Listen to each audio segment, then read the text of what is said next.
सभी लोगों, पुरानी वाचा एक व्यवस्था है, परंतु क्या नई वाचा भी व्यवस्था नहीं है?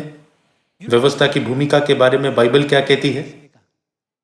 क्या वह नहीं कहती कि पुरानी वाचा की व्यवस्था मसीह तक पहुंचाने के लिए हमारी शिक्षक हुई है? आइए हम गलातियों अध्याय 3 आयत 24 को एक साथ पढ़े। इसलिए व्यवस्था मसीह तक पहुंचाने के लिए हमारी शिक्षक हुई है। यहाँ क्या यह व्यवस्था मूसा की व्यवस्था नहीं है?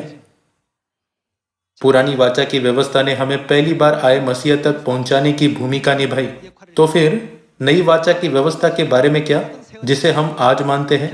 नई वाचा की व्यवस्था हमें किसके पास पहुंचाती है? यह हमें स्वर्गीय माता के पास पहुंचाती है। इसके लिए पिता फिर से इस पृथ्वी पर आए।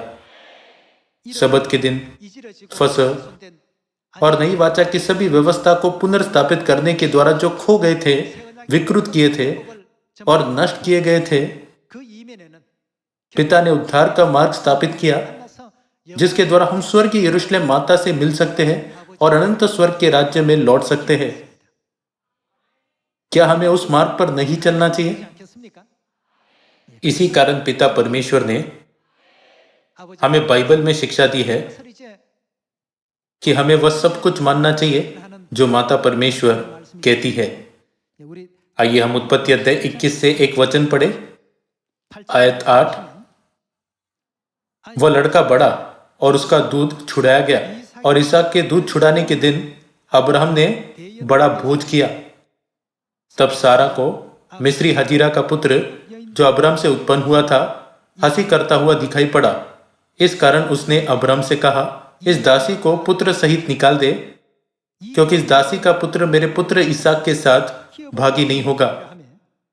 यह बात अब्राहम को अपने पुत्र के कारण बहुत बुरी लगी, परंतु परमेश्वर ने अब्राहम से कहा, उस लड़के और अपनी दासी के कारण तुझे बुरा न लगे। जो बात सारा तुझसे कहे उसे क्या कर, उसे मान। परमेश्वर ने कहा, जो बात सारा तुझसे कहे उसे मान। सभी लोगों, जब हम अब्राहम के परिवार के इतिहास का अध्ययन करते हैं तो सारा किसे दर्शाती है? क्या वह माता परमेश्वर को नहीं दर्शाती? तब परमेश्वर ने सारा के बारे में क्या कहा? उन्होंने कहा, जो बात सारा तुझसे कहे उसे मान। ऐसी कई शिक्षाएं हैं जो हमारी स्वर्ग के माता ने हमें दी है, ताकि हम स्वर्ग के राज्य में प्रवेश कर सके।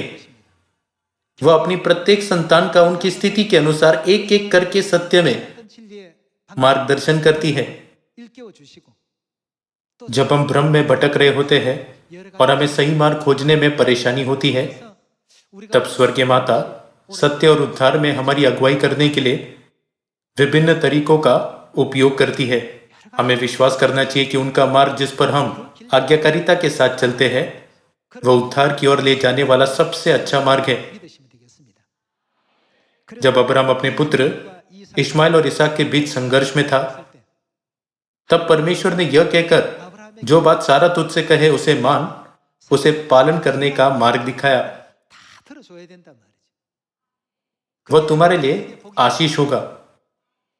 आज अब्राहम के परिवार के इतिहास के द्वारा हम सारा के पद को समझ सकते हैं, जिसके द्वारा हम स्वर्गीय माता के बारे में सच्चाई को महसूस कर सकते हैं।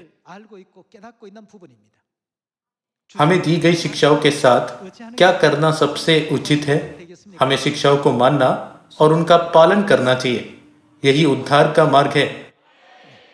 परमेश्वर ने हमारी अगुवाई स्वर्गीय माता के पास की है और अब्राहम के परिवार के इतिहास के द्वारा सिखाया है कि हमें वह सब कुछ मानना चाहिए जो स्वर्गीय माता हमें सिखाती है।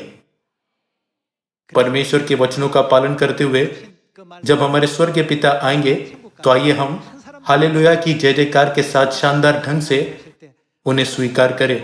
आप सभी को सियोन की अनुग्रहपूर्ण संतान बनने के लिए कहते हुए, जिसमें से एक भी खोए बिना हमारी स्वर्गीय माता के साथ हमारे पवित्र स्वर्गीय घर में प्रवेश करेंगे, मैं इस उपदेश को समाप्त करता हूं।